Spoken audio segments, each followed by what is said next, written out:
मध्य प्रदेश के पूर्व मुख्यमंत्री कमलनाथ उज्जैन के कांग्रेस शहर अध्यक्ष रवि भदौरिया की पत्नी के आकस्मिक निधन के बाद श्रद्धांजलि देने पहुंचे थे। मीडिया से चर्चा में उन्होंने कहा कि प्रश्न समिट नहीं, रोजगार का है। रोजगार के बाद आर्थिक गतिविधि बनती है। आज प्रश्न आर्थिक गतिविधि के कैसे बढ़े हैं। उन्होंने मध्य प्रदेश के लोकसभा चुनाव में 12 से 13 सीट आने की उम्मीद जताई है। बीजेपी माहौल बनाने में माहिर है।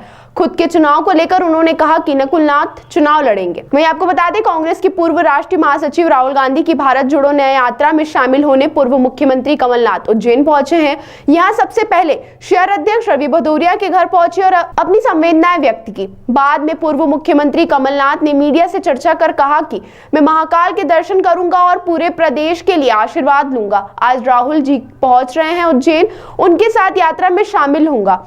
आज मध्य प्रदेश की सबसे बड़ी चुनौती बेरोजगारी है। यह जो नौजवान व्यवसाय के लिए भटक रहे हैं, यही निर्णय करेंगे, चाहे उज्जैन का हो या फिर मध्य प्रदेश का, जब तक उनको प्राथमिकता न बनाया जाए। इन्वेस्टर समिट तो शिवराज चौहान ने भी की थी। प्रश्न इन्वेस्टर समिट का है ही नहीं। प्रश्न यह है कि जो भी इन्वेस्टमेंट आया है उस पर रोजगार कितना मिला है। आज प्रश्न यह है कि आर्थिक गतिविधि कैसे बढ़ेगी। मैं 27 लाख किसानों का कर्ज माफ किया है, यह मजबूती है। इस लोकसभा चुनाव में कम से कम हमारी 12 से 13 सीट आनी चाहिए। यह जो माहौल बनाने वाली बात है वह राजनीतिक पार्टी करती है, लेकिन माहौल बनाने में बीजेपी माहिर है। उन्होंने कहा कि छिंदवाड़ा की जनता से मेरे 45 साल पुराने संबंध हैं। मैंने अपनी जवानी समर्पित की है छिंदवाड़ा को। आज कोई भी छिंदवाड़ा का व्यक्ति कहीं जाता है तो वह छाती ठोक के कह सकता है कि मैं छिंदवाड़ा से हूँ। वहीं लिस्ट को लेकर कमलनाथ का कहना है कि कल बैठक है सीईसी की। इलेक्शन कमेटी की बैठक के बाद कम से कम 15 से 20 नाम अनाउंस हो जाएंगे।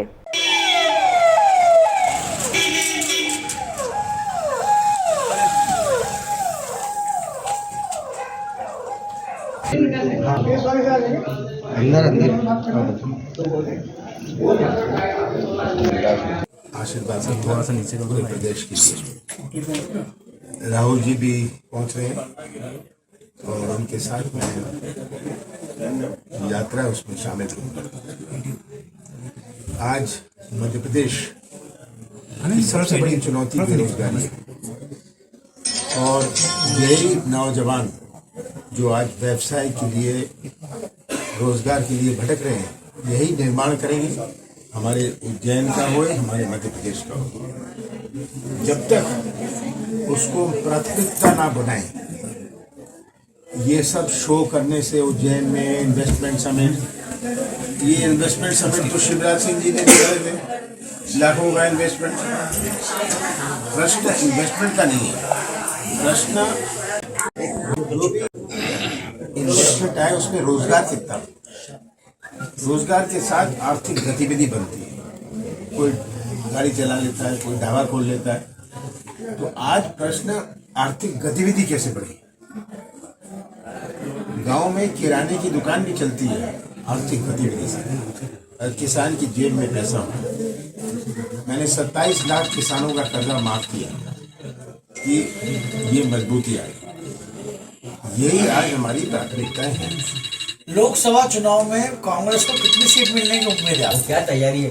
देखिए, मैं सोचता हूँ कि हमारी कम से कम 12 से 13 सीटें आनी चाहिए। मैंने भी कई जगह बात करी है, मैंने कई जगह पहले मैं दौरा करता ही था, अभी भी करूँगा। और ये जो हवाबाजी है, ये माहौल बनाने की बात है,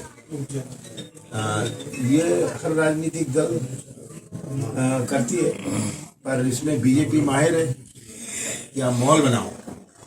हाल ही में चर्चा चली थी कि आप बीजेपी में शामिल होने जा रहे हैं। आपने मेरे मुंह से कभी सुना? ये आप लोगों ने ही चला दी और तब मेरे से प्रश्न पूछने लग गए। तो अगर खंडन करना चाहिए था, मैंने तो कहा था कि आप लोग पहले पत्रकार खंडन करें। मध्य प्रदेश में कहाँ से लड़ रहे हैं सर चुनाव? आपका कहाँ से? मैं तो नहीं लड़ा, नकुल लड़ेगा।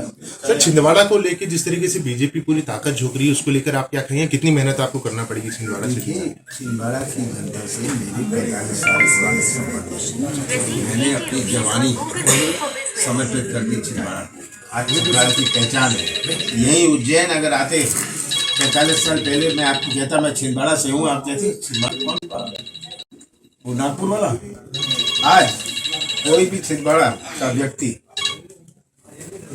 जहाँ भी जाता है अपनी छाती ठोक के कह सकता है मैं छिंदवाड़ा से आया। सर राहुल गांधी की इस यात्रा से कितना असर कितनी सीटों पे? देखिए जो जनसंपर्क होता है ये जनसंपर्क बहुत आवश्यक है और आप आज खुद ही देखेंगे ये जनसंपर्क का क्या असर है। सर लिस्ट कब तक जारी होने वाली है? अब ये कल मीटिंग है सीईसी की, तो उसके बाद इलेक्शन कमेटी की मीटिंग के बाद लिस्ट कुछ ना कुछ मैं सोचता हूँ कम से कम 15-20 काम तो अनाउंस हो जाए। सर नरेंद्र मोदी परिवार की बात कर रहे हैं, पहले चौकीदार की बात की थी, अब क्या लग रहा है?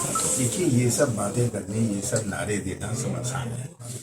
प्रश्न ये है जनता पर इसका क्या असर पड़ता है। ये भटकता हुआ बेरोजगार एक नारे से तो उसको रोजगार नहीं हो जाएगा ना। सर कांग्रेस पार्टी में गुटबाजी है क्या? कोई गुटबाजी नहीं। सर भारत जोड़ो यात्रा में जो उमंग थी कार्यकर्ताओं में वो न्याय यात्रा में देखने को नहीं मिल रही। होर्डिंग और बैनर्स के माध्यम से जो पहले एक उत्साह का माहौल था कार्यकर्ताओं में इस बार नहीं दिखा। आप जैसे ग्वालियर में मैं था तब मैं आगे भी था, ये बारिश हो गई तूफान आ गए, ये बारिश तूफान बहुत सारे देख रहे थे कि होर्डिंग गिरे हुए हैं बैनर गिरे हुए हैं तो लगे तो थे पर बारिश तूफान के कारण ये गिरा गए। सर माध्यम व्यक्ति को टिकट देंगे?